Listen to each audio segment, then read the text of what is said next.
Qu'ils soient en activité, à la retraite ou bien simplement qu'ils aient côtoyé l'univers du sport de haut niveau, nos invités sont ici pour nous livrer leur parcours dans le monde du sport.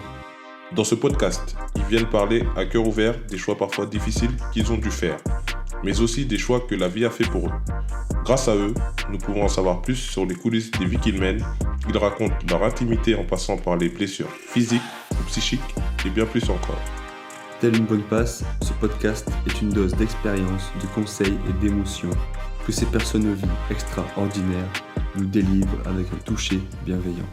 Bonjour à toutes et à tous et bienvenue dans la bonne passe. Pour ce premier épisode, j'ai à mes côtés Momar Ndoye, a.k.a. Mom Easy, avec qui je co-anime cette émission. Pour cet épisode, nous avons le plaisir d'accueillir le buffle de Cergy, le mini Charles Cahudi, vous l'aurez compris. Aujourd'hui, notre invité est Adam Mokoka. Adam, comment tu vas déjà? Ça va tranquille. Comment ça va? Bah écoute, on va bien, merci. Merci d'avoir répondu à l'appel de la bonne passe. Ça nous fait plaisir de t'avoir pour ce premier épisode en tant qu'invité. En plus, ta réactivité incroyable. Franchement, je t'ai envoyé un message. Au bout de 5 minutes, tu m'as répondu. J'ai jamais vu ça. Donc, franchement, ça fait vraiment plaisir par rapport à ça. Non, ça fait plaisir d'être le premier invité et en plus j'aime beaucoup le concept de la bonne passe. Donc ça me permet aussi moi de parler un peu de moi et tout ce qu'il y a en dehors du basket, quoi. Ouais, et on a vu un sacré poster il y a 2 jours là contre. C'était contre qui déjà d'ailleurs? Contre G-League Ignite. Oh là là, mec. On s'est levé du canapé avec Momar.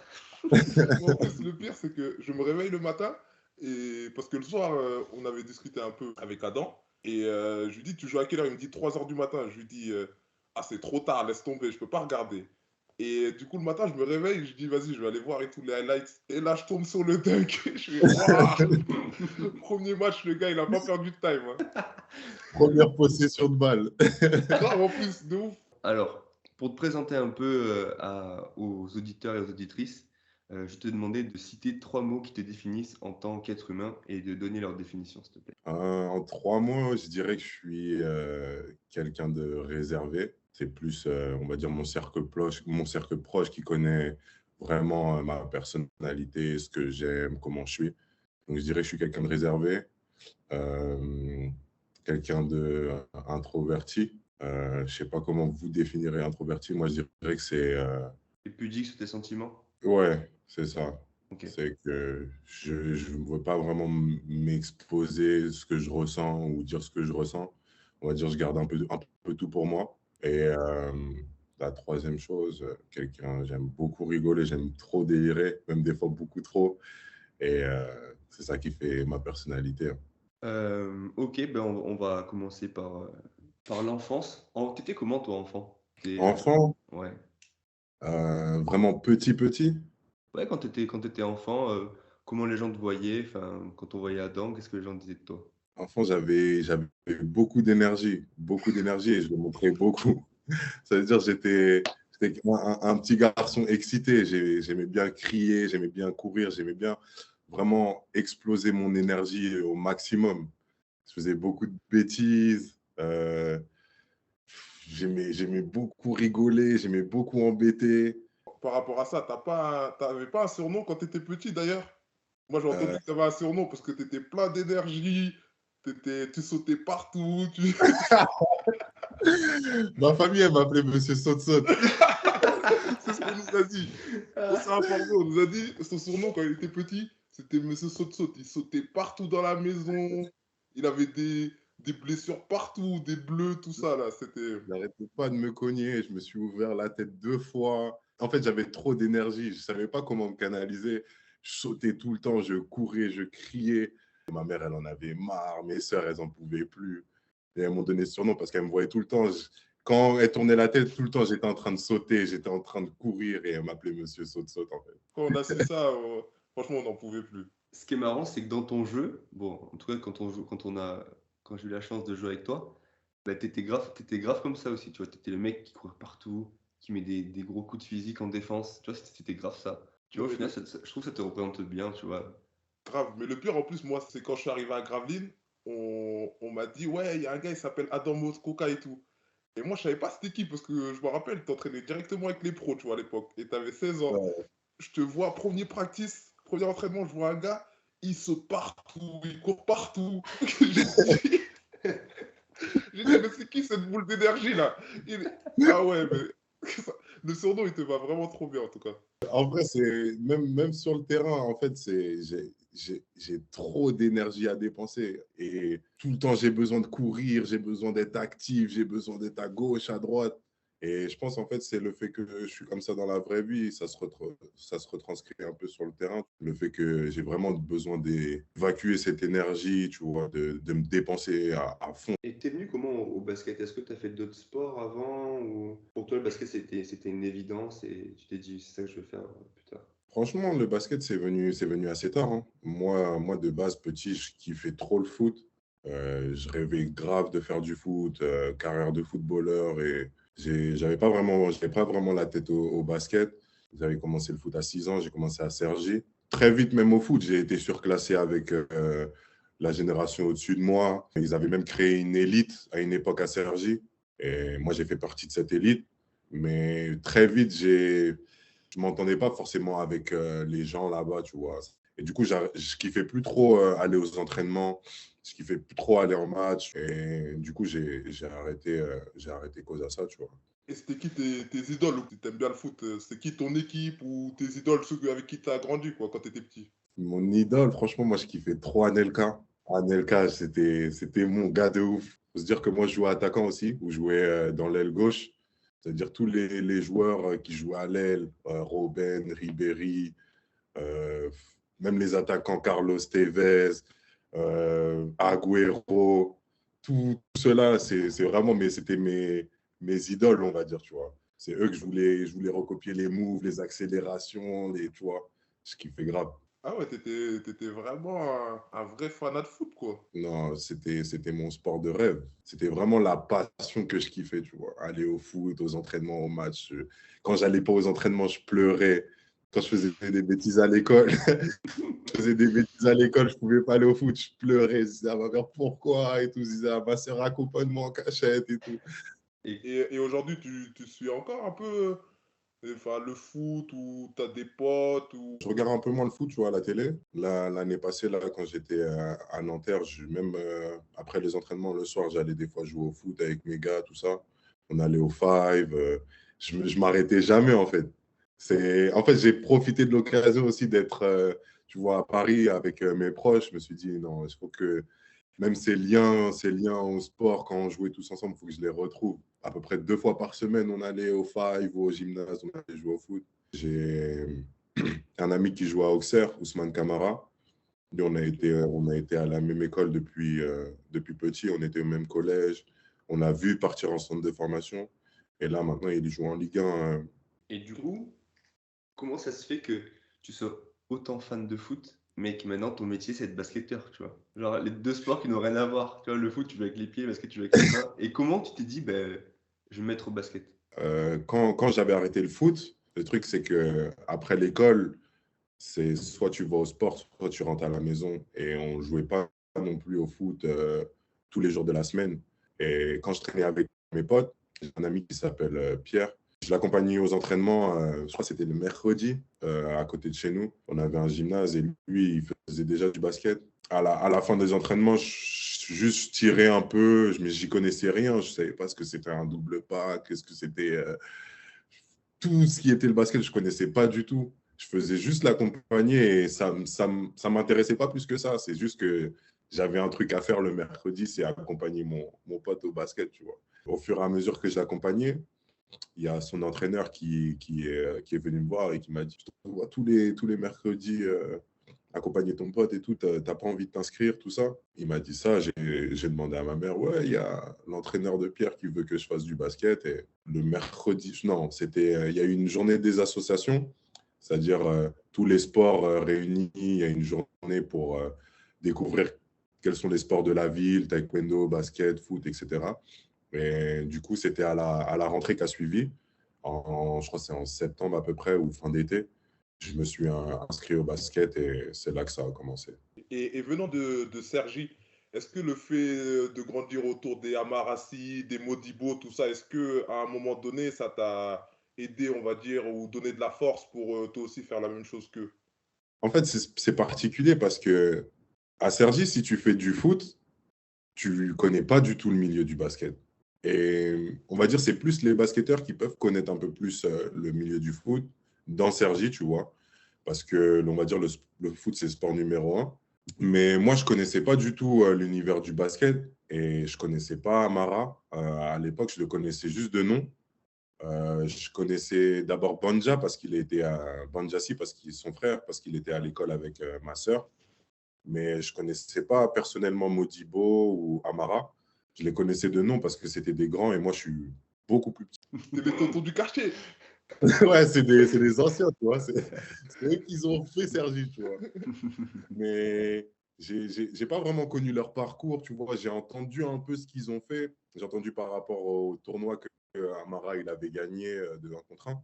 Mais Ouais. j'ai pas vécu le truc, j'ai pas vu ce qu'ils ont fait. Du coup, j'ai eu du mal à comprendre un peu qui ils étaient, tu vois. C'est la première fois que j'ai vu Amara, j'étais à Gravelines. Les pros ont joué contre lui, il était à Lasvel. Ouais. Et quand je faisais le banc avec les pros, c'est la première fois que j'ai vu Amara et qu'on s'est checké, qu'on a fait connaissance, quoi.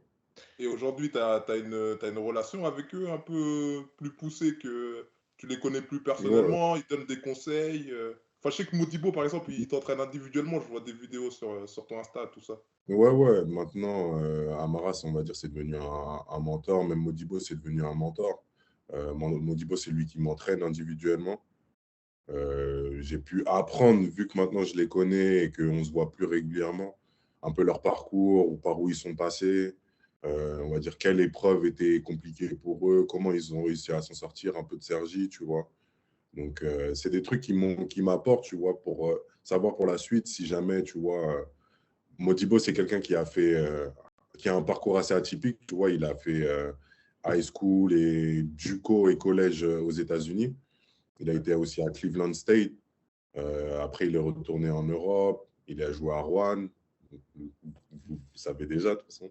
Ouais, je savais. Champion de France en 2007 avec Mark Tout ça. Silers, tout ça, ouais.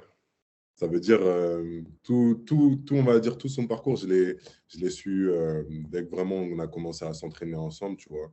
Il m'expliquait vraiment par où il est passé, qu'est-ce que, on va dire, les points d'accès qu'il faut, on va dire, il faut vraiment travailler, tu vois, pour quel type de joueur tu veux être, tout ça, parce que Modibo, c'est quelqu'un qui veut juste scorer, tu vois. Et Ouais. moi, on va dire, c'est le truc où je veux vraiment me développer. Donc, c'est vraiment le point d'accès où on essaie de bosser à fond. Ça m'aide, franchement, ça m'a aidé pour ma saison à Nanterre, ça m'aide encore aujourd'hui, tu vois, et ça va m'aider pour le futur. Bon, bien avant ça, du coup, tu nous disais que tu as commencé le basket grâce au coach de ton pote Pierre. Et après ça, Mhm. qu'est-ce qui se passe après ça, du coup? Tu signes dans cette équipe-là l'année d'après et tu fais des détections, pardon, des trucs comme ça, des détections régionales, départementales. Donc, je crois que j'ai commencé, c'était en Benjamin. Ouais, Benjamin première année.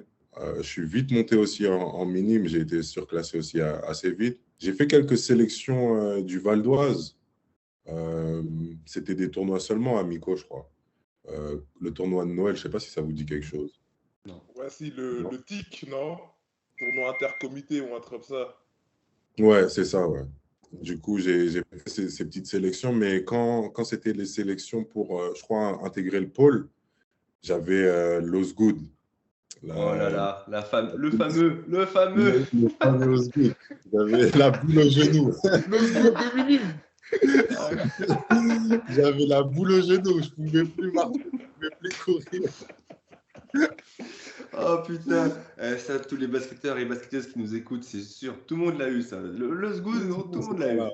C'est trop. Ah, le vieux strap en dessous de la rotule, là. Oh, Ouais, je te jure. Ou tu sais, la mousse, même pas la strat, c'était la mousse là, la Ouais, mousse. ouais, la mousse aussi. Tout le monde a eu La la mousse mousse. surmonte, là. Tout le monde La l'a eu. laisse tomber. ah non, elle est trop relou cette blessure. Ah ouais, c'est clair. J'ai eu ça pendant 3 mois comme ça, j'ai dû arrêter. Mais en plus, j'ai pas vraiment arrêté parce que, comme je vous ai dit, j'ai trop d'énergie. Ça veut dire j'ai arrêté le basket, mais en dehors, je faisais du foot encore. Ça s'est pas bien rétabli. Du coup, c'est un peu soulagé sur le tard. Mais du coup, j'ai pas pu faire les détections pour le pôle Île-de-France et tout ça. Ça fait que j'ai joué à Cergy jusqu'à l'âge de 14 ans. J'étais surclassé avec les cadets France, deuxième div. C'est là que ça m'a un peu ouvert, on va dire, l'esprit, parce que c'est là où on voyageait un peu plus en dehors de l'Île-de-France. On allait faire des matchs à Calais, on allait faire des matchs à Nantes, tu vois. Et c'est là que je me suis dit, ah, en fait, il y a une autre ouverture, il n'y a pas que le basket en Île-de-France où tu joues contre Marne-la-Vallée ou Nanterre, le Valois, tu vois. Il y a un autre truc derrière ça, en fait. Il y a des gens qui jouent partout dans toute la France, tout ça. Parce qu'il faut se dire que moi, quand j'ai commencé, je me disais que le niveau maximum, tu vois, je ne connaissais pas assez bien, mais je me disais que le niveau maximum, c'était la N2 de Cergy. Et que si je devais être pro, j'allais finir à la Nationale 2 de Cergy et que c'était le Graal, tu vois. Quand j'ai commencé à être en KD France et que j'ai vu qu'il y avait d'autres ouvertures, j'avais des gars avec qui jouaient les frères Loubaki qui commençaient déjà à partir à Levallois en détection, à intégrer les centres de formation. J'ai dit, ah, en fait, il y a d'autres possibilités dans le truc, il y a d'autres ouvertures, il y a d'autres niveaux, il y a d'autres. C'est là où vraiment ça m'a ouvert l'esprit, ça m'a donné une autre détermination un peu aussi dans le basket, tu vois. Ouais, là, c'est à ce moment-là que tu t'es dit, est-ce que j'en ferai mon métier ou pas encore? Non, pas encore. Pas encore. Au début, je voulais juste faire du sport pour me défouler, tu vois. Je me disais que le maximum de sport que je peux faire, j'ai pas envie de rester dehors ou de traîner chez moi à rien faire.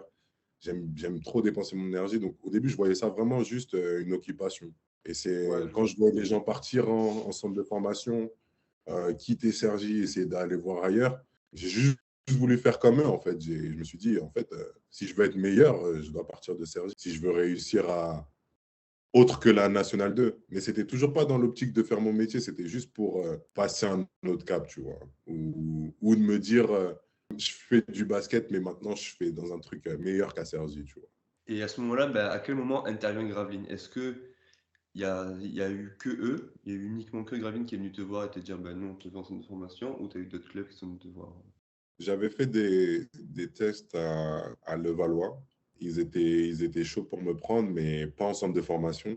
Donc, en gros, je devais rester chez moi et faire les allers-retours entre Levallois et Cergy. Donc, ça a été, on va dire le plan C. Ensuite, j'ai fait des tests au Mans. Pour moi, qui se sont bien passés.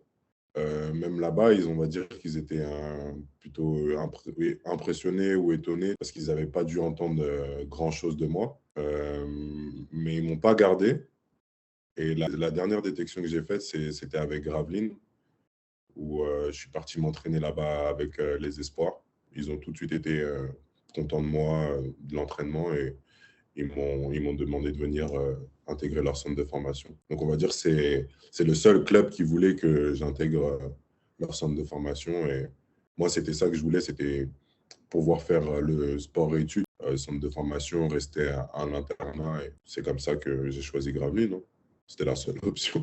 Quand tu quittes Gravelines, quand tu quittes Paris, pardon, et tu arrives à Gravelines, au début, c'est pas un peu. Tu te dis où est-ce que j'arrive ou tu te dis que t'as pas un peu des appréhensions? En fait, parce que c'est, comment ça s'appelle? C'est Ludovic Pouillard. C'est Ludovic Pouillard. Je ne sais pas si ça vous dit quelque chose. Ouais, il coach à Ouais. Orchi là cette année en ENA. Ouais. Ouais, c'est lui qui m'a dit que je ne pouvais pas rester à Cergy, que je perdais mon temps, que j'allais gâcher mon talent. Je ne voyais pas trop ce qu'il voulait dire, tu vois, par gâcher mon talent ou tu vois. Je me disais juste, s'il a quelque chose pour moi, c'est cool, tu vois. Donc, c'est lui qui connaît Christophe Millois et qui m'a permis d'aller là-bas. Il m'a dit, oui, je connais le directeur du centre de formation, je vais l'appeler pour que tu fasses des tests à Gravelines Dunkerque. Moi, dans ma tête, j'entendais juste faire des tests dans un club de Pro A, tu vois. Je ne savais pas c'était où Gravelines, je ne savais pas c'était où Dunkerque. Du coup, je me suis dit, j'ai juste des tests à faire, très bien, tu vois. Je me rappelle, j'avais pris le train pour aller à la gare de Calais. Et c'est Joe qui est venu me chercher, tu vois. Ouais, Jonathan, à qui on passe le Jonathan bonjour d'ailleurs. Boston. Gros big up à lui. Je me rappelle, je suis arrivé à la gare de Calais. Il n'y avait rien autour. Mais les gars, j'étais choqué. En fait, je me disais, mais où est-ce que j'ai atterri? Donc, Joe vient me chercher. On va en voiture jusqu'à Gravelines. L'entraînement, il est, on va dire, dans la foulée. Donc, pas trop le temps de réfléchir, tu vois, j'étais concentré pour l'entraînement. Je fais mon entraînement, je me donne à fond, énergie à fond, défense à fond. Je me jette sur les ballons, tout ça. Et à la fin, j'ai une interview avec Christophe, le directeur. Il me dit oui, comment tu penses que ça s'est passé je lui donne mon avis. Oui, je pense que ça s'est plutôt bien passé. Voilà, j'ai essayé de me donner au maximum. Je ne connaissais pas encore vraiment tous les aspects techniques, offensifs, tout ça, mais j'essayais de faire du mieux que je pouvais. Et il me dit la même chose. Il me dit ouais, que ça se voyait que tu étais un peu perdu, mais que tu lâchais pas, tu te donnais à fond. Et nous, c'est ça on a aimé. Tu te jetais sur les ballons. Et c'est pour ça qu'on veut te garder. Il m'a posé une question, et je ne sais pas pourquoi cette question-là, mais avec le temps, ça a mis un peu plus de sens. Et il m'a demandé si j'étais un leader ou j'étais un suiveur. Bien sûr, je lui ai dit que j'étais un leader. Et je lui ai dit, mais pourquoi cette question? Et il me dit, bah, tu sais que souvent, il y en a qui répondent suiveur. Et moi, j'étais étonné. Je dis, mais comment tu peux dire que tu es un suiveur alors que tu es toi normalement, tu vois? Ouais. Il me dit, bah, il y en a qui n'ont pas forcément d'objectifs, mais ils vont juste suivre ceux qui leur amènent à leurs objectifs. Et c'est là où, aujourd'hui, on va dire, ça a mis un peu plus de sens parce que je cherche toujours à aller vers mes objectifs sans forcément suivre, on va dire, une route normale, tu vois. Ouais, ce que les gens, ils ont planifié pour toi, entre guillemets, quoi. Voilà, c'est ça.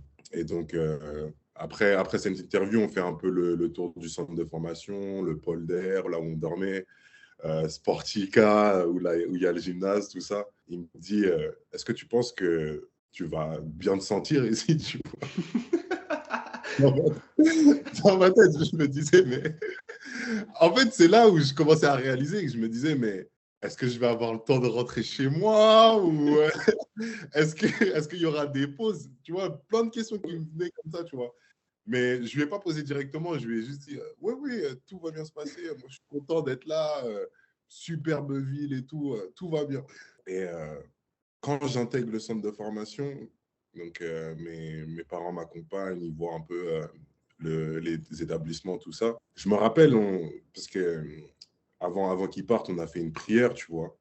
Mon père, il me dit avant de partir, reste fort, tu vois. Reste fort, ça va être un peu compliqué, mais reste fort. Et je ne voyais pas en fait la chose comme ça, mais quand ils sont partis, en fait, c'est là que ma conscience, elle est venue et que j'ai réalisé que tu es ici et maintenant, c'est ta vie à toi que tu dois construire. Et je ne te mens pas que c'est le même jour, le même soir où je réfléchissais à ça, je me disais, mais dans quelle merde je me suis foutu, je te mens pas. La réaction honnête, c'est vraiment de quelle merde je me suis foutu. Ça m'a fait un arrachement parce que tout ce que je connaissais, c'était Cergy, tu vois. C'est là où j'ai grandi, c'est là où j'ai ma famille, c'est là où j'ai mes amis. Et tout ce que je connaissais, c'était là-bas. Je connaissais même pas Gravelines avant de venir. Je connaissais pas Dunkerque. Et là, j'étais vraiment dans un nouveau milieu où je devais tout construire, en fait. Ça m'a pas fait peur, mais j'avais beaucoup d'appréhension, en fait. Ouais, fallait que tu digères ça d'abord et après, le fait le climat aussi. Enfin, tu as le climat, l'éloignement de ta famille, de ton milieu, de ton cocon, quoi. Enfin, faut le digérer et ensuite, ouais, passer à l'action, quoi. C'était pas forcément quelque chose de facile, tu vois. Et puis en plus, comme je suis quelqu'un, je vais pas montrer que ça me touche ou que quelque chose m'embête. Je vais tout garder pour moi. Ça veut dire, des fois, je me disais, mais combien de temps ça va durer, tu vois? Combien de temps ça va durer? Comment je vais m'en sortir, tu vois? Enfin, il y avait plein de questions qui venaient dans ma tête à la fois. Mais bon, aujourd'hui, c'est que des souvenirs, tu vois. Et après, l'adaptation, ça s'est fait assez rapidement ou ça a été long le cheminement de se dire, je suis plus à Cergy, j'ai plus mes potes, le jouer au foot après les cours, c'est terminé. Là, maintenant, c'est école, entraînement, dodo, ce genre de choses. Ça a été compliqué au début, quoi. Ouais, parce que déjà, un truc que je me souviens, c'est que pendant la pré-saison, on a 2 entraînements par jour. Et à Cergy, on n'a jamais fait 2 entraînements par jour. Et, et là, C'était je me par rappelle semaine. C'est trois fois par semaine, tu vois. Allez, quatre dans les semaines vraiment intensives, tu vois. Je suis arrivé à Gravelines et ils nous ont dit deux entraînements par semaine. Et j'avais pas vraiment compris au début qu'on allait s'entraîner 2 fois par jour, tu vois. Ça veut dire que après le premier entraînement du matin, en plus souvent c'était physique en pré-saison, mes jambes, mon corps, je chantais plus mes jambes, mon corps, j'avais des crampes, j'arrivais plus à marcher. Et on, et on nous disait qu'on allait avoir entraînement l'après-midi. Et je me rappelle, je demande à un coéquipier à moi, je lui dis, mais toi, comment tu te sens là physiquement, tu vois, ça va, tu n'as pas de pépin. Il me dit, bah, je suis un peu fatigué et tout, mais ça va, tu vois. Je disais, parce que moi, j'arrive pas à bouger. Si je bouge, je vais avoir des crampes, tout ça. Il me disait, ah ouais, faut que tu ailles voir le kiné, tu vois. Je vais voir le kiné, tout ça. Je lui dis, ouais, j'ai des crampes un peu aux abdos, j'ai des crampes aux jambes, tu vois. Je sais pas comment ça va se faire pour le deuxième entraînement. Il me dit, mais ah, mais si, tu vas t'entraîner, tu as juste à t'étirer, à boire de l'eau. Et moi, c'est là que j'ai pris conscience. Je me suis dit, mais en fait, c'est l'armée ici, tu vois. C'est intensif de ouf. En fait, on s'en fout si tu t'assumes pas, tu dois le faire. Et au final, lors des entraînements, il s'est bien passé. J'ai pu assumer. Même le reste de la semaine, c'était pas si compliqué que ça. C'était juste le fait de savoir que j'allais avoir 2 entraînements. Je pense que ça m'a mis une claque émotionnelle et j'étais pas prêt à faire le truc, tu vois. Mais il fallait juste le faire pour que ça se débloque. Et après ça, du coup, là, t'es en KD. T'es en quelle année, là? T'es en KD première année. KD première année. Et toi, rapidement, je sais que t'as vite intégré les espoirs à ta deuxième année, non? 2 ou 3e année? À ma première année, déjà, je commençais à faire un peu le banc avec les espoirs. Et mentalement, comment tu l'as senti ça? Est-ce que, par exemple, je sais pas, est-ce que tu as eu des coéquipiers en cadet t'as senti un peu de jalousie ou au contraire, des gars qui te soutenaient? Comment tu t'es senti toi à ce moment-là? Je pense que moi, comme mes coéquipiers en cadet, on était un peu tous étonnés parce que, on va dire, c'était, on va dire, celui qui arrivait un peu de nulle part. Personne vraiment, on va dire, avait joué contre moi étant petit parce ils ont tous été, on va dire, au pôle, que ce soit pôle Nord ou pôle IDF. Ils ont tous été déjà au pôle, ils ont tous un peu joué les uns contre les autres, ils se connaissent un peu de nom ou de vue. Le fait que j'intègre les espoirs assez vite, je pense que ça a étonné tout le monde et ça m'a aussi étonné parce que même moi, je me disais, qu'est-ce que je fais là, quoi. Je voyais un peu les autres comment ils jouaient et je voyais comment moi je jouais. Ça se voyait qu'il y en a qui respirent vraiment le basket au niveau des fondamentaux, même au niveau de la façon de jouer. Et moi, c'était vraiment pur athlétique, tu vois. Moi, c'était vraiment la compréhension du jeu, on va dire au niveau que c'était vraiment ça l'étape où j'en étais. Et je n'étais pas encore dans l'exécution de comment faire offensivement. C'était non, vraiment que de l'énergie, que physique. Et je pense que ça a étonné, je pense même les coachs, ça a étonné mes coéquipiers, ça a étonné moi, ça a étonné ma famille quand je leur disais. Ça a pas forcément, je dirais, créé de la jalousie, mais ça a créé OK, comment lui, il a fait pour intégrer les espoirs rapidement? Qu'est-ce que je dois faire pour être aussi à sa place, tu vois? Ouais, ça a plus Alors challengé les que gars que. c'est ça, ouais. Comme tout le monde était étonné, je pense que ça a dû mettre une claque à certains et de se dire, OK, qu'est-ce que lui, il fait que je ne fais pas? Et que même moi, on va dire, je ne savais pas. Moi, j'essayais juste de faire tout correctement et même d'en faire plus. Je pense que ça, on va dire, a attiré l'œil et l'attention. Et même au niveau des coachs, je pense que ça a poussé un peu plus l'œil sur moi aussi. Mais est-ce que du coup ça a renforcé ta confiance ou ton envie de devenir professionnel, vu que quand tu pars de Cergy, tu sais pas si tu veux devenir professionnel vraiment, si tu veux en faire ton métier? Est-ce que le fait d'avoir été propulsé un peu sur le devant de la scène, on va dire, très rapidement, est-ce que ça t'a renforcé dans ton idée de faire ça plus tard et ça t'a donné de la confiance pour après? En fait, déjà que quand j'étais arrivé à Gravelines, on va dire, même, on va dire, les premières nuits. Je discutais avec mon coéquipier de chambre, Dimitri Starignet. Je discutais avec lui et on se discutait un peu quels sont les objectifs pour chacun sur les années à venir, tout ça. Moi, je lui avais dit, je me rappelle, maintenant que je suis là, il y a plus de demi-tour. Donc, je pense qu'il faut qu'à 23 ans, je devienne pro. Je m'étais juste fixé cet objectif parce que je comptais à peu près, il y a 3 années cadet, il y a 3 années espoir. On finit espoir à cet âge-là. Je me dis que, allez, si tout se passe bien, je finis pro à Gravelines en bilan, tu vois. C'est passé de Sergi à Gravelines, quoi. Tu t'es dit, Tu vois, Sergi, après, c'est fini la haine de J'y pense plus, tu vois. Maintenant, la proie, tu vois, je la regarde du coin de l'œil, tu vois. Et le fait, en fait, d'avoir intégré même les espoirs rapidement, inconsciemment, je me suis dit, potentiellement, c'est mon niveau, tu vois. En tout cas, je me suis dit, faut pas que je fasse mes 3 années cadet. Il faut que je me donne au maximum pour rester dans cette fenêtre avec les espoirs.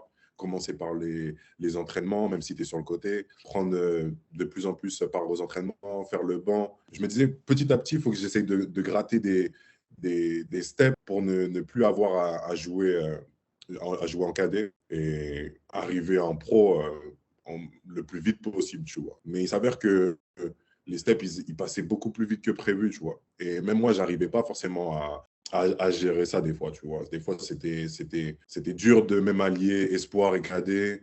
C'était dur de faire les 2 entraînements, tu vois. J'avais pas vraiment prévu dans ma tête et que quand c'est arrivé, tu vois, je devais faire avec et essayer de gérer le truc au mieux. Et quand tu passes pro, ça se passe comment? À quel moment tu signes ton premier contrat pro? Ouais, j'ai signé mon contrat pro à 18 ans. Et ça, du coup, comment est-ce que tu le gères? Est-ce que pour toi, tu te dis, ok, ça y est, maintenant, j'y suis, j'ai réussi, entre guillemets, ou alors tu te dis, eh ben, ça, c'est juste une étape de plus vers. Est-ce qu'à ce moment-là, tu rêves de NBA, tu rêves de Euroleague, tu rêves de tout ça, quoi, de ces deux gros championnats? Pour être honnête, en vrai, quand j'ai signé mon contrat pro, au début, j'étais content parce que je me suis dit, voilà, toutes les années de formation, on va dire les étapes de jeunes, cadet, espoir, c'est fini. On va dire, je suis enfin arrivé dans la cour des grands. Déjà, le fait de quand j'ai signé mon contrat, et pour être transparent, j'ai vu le salaire. Ça m'a mis une claque parce que quand moi j'étais petit et que je rêvais de foot, je voyais les contrats des joueurs de foot. Je voyais les contrats des joueurs de foot. C'était 6 fois, 7 fois, 8 fois plus que quand tu arrives en pro à 18 ans à Gravelines. Et je me suis dit, ah ouais, mais c'est pas ce que je pensais. Et t'as combien? Et Tu peux nous le dire ou pas? j'étais à. Quand j'ai signé mon contrat professionnel à 18 ans et que j'ai vu en fait le salaire, donc 1200 euros, ça m'a mis une claque parce que déjà, la grosse raison pourquoi pourquoi je voulais aussi partir en centre de formation, c'était pouvoir aider ma famille, tu vois. À ce moment-là, mon père, il n'était pas là. C'est-à-dire, ma mère, elle se débrouillait tout seule à la maison. Moi, j'étais en 3e et je n'étais pas bon à l'école, tu vois. Et j'avais l'opportunité de partir et je me suis dit qu'en partant, j'allais construire quelque chose où je pourrais aussi aider ma famille, tu vois. Et donc, quand j'ai signé ce contrat et que j'ai vu le salaire, en fait, ça m'a mis une claque parce que sans cracher sur l'argent, j'avais l'impression que j'ai passé 5 ans à Gravelines pour ce salaire-là à la fin, tu vois. Et c'était pas ce que je voulais. Donc, c'est là où je me suis dit, comment je dois faire pour atteindre un niveau encore supérieur, tu vois. Comment je dois faire pour avoir plus d'argent, comment je dois me mettre dans la position où je peux être haut niveau et avoir les sous. Donc, c'est là que j'ai fait toute mon année à Gravelines, mon année professionnelle. Ça ne s'est pas vraiment passé comme je le souhaitais parce que je trouvais que j'étais pas dans l'exposition qu'il me fallait ou le développement qu'il me fallait. Et c'est là que j'ai décidé de partir en Serbie pour potentiellement tenter ma chance aux États-Unis et avoir, on va dire, les deux sportifs et l'argent combiné ensemble, tu vois. quand tu pars justement à Megalex, enfin maintenant ça s'appelle Mega Bmax ou enfin ça a changé de nom. Mais à l'époque, tu te dis, je Ouais. pars je fais une année et je vais en NBA, ou tu pars en te disant je vais faire le max pour progresser et après on verra ce qui se passe. Ou quand tu pars, c'est sûr un an et après c'est la NBA. Non, pour moi, c'était sûr et certain 1 an et après, c'est la NBA. En fait, je me voyais pas non plus rester très longtemps en Serbie. Pour être honnête, je me disais, je vais me mettre dans des conditions où forcément, c'est les meilleures conditions, mais c'est pas, on va dire, les conditions que j'aurais aimé, c'est-à-dire être dans un pays étranger, tu vois, avec une autre culture, une autre langue. Donc, on va dire, je me suis mis dans cette situation pour me dire, tu es là-bas pour bosser et tu fais ça 1 an et après, tu auras ce que tu voudras. Et comment est-ce que tu gères aussi le fait, comme tu as dit, cette haute culture basket, cette haute culture tout court d'ailleurs, et aussi le fait d'être une personne noire et de vivre en Serbie par exemple. Est-ce que tu as eu des moments de, je sais pas, je dirais pas de, ouais, on peut le dire de racisme, tu vois, est-ce que tu as eu des formes de racisme là-bas? Est-ce que tu as vécu ça? Bien sûr, même franchement, même quand j'étais à Gravelines, hein, les gens ils sont pas forcément familiers à voir beaucoup de Noirs dans le Nord. Ils ont aussi leur culture, tu vois, ils sont ch'tis, ils ont leur dialecte, tu vois, ils ont leur langue à peu près, le carnaval, ils ont leurs coutumes un peu, tu vois, c'est leur tradition. Donc même là-bas, je l'ai ressenti, même quand j'allais au lycée, les gens ils vont parler sur toi, ou ils vont te regarder bizarrement, ou ils vont faire des remarques, tu vois. Même dans la façon de rigoler, tu vois, ça va être des trucs pour eux marrants, mais ils n'ont pas de lien, tu vois, avec des étrangers, tu vois. Ils ont pas ce tact. Je viens de Paris, je viens de Cergy. Ils ont les stéréotypes des Renois de cité, tu vois. Il y en a dans mon équipe, ils pensaient que je brûlais des voitures, que je faisais ce genre de choses. Ah, il y a un gars trop Alors que, BFM, hein. Ouais, de ouf. alors que je suis tranquille à Cergy, tu vois. Sois honnête, t'as brûlé des voitures à Cergy? Je n'ai jamais brûlé de voiture de ma vie, tu vois. On veut le PS sur la bonne passe.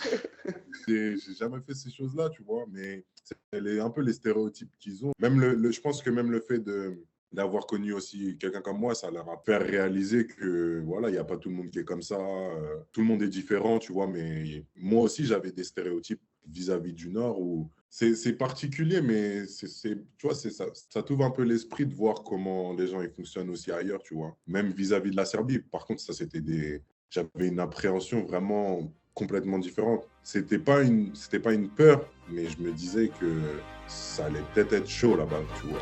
La première partie de ce podcast touche à sa fin.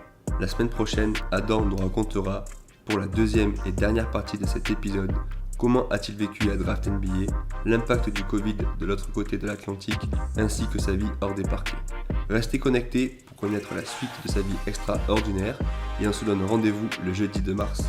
Merci à tous pour votre écoute.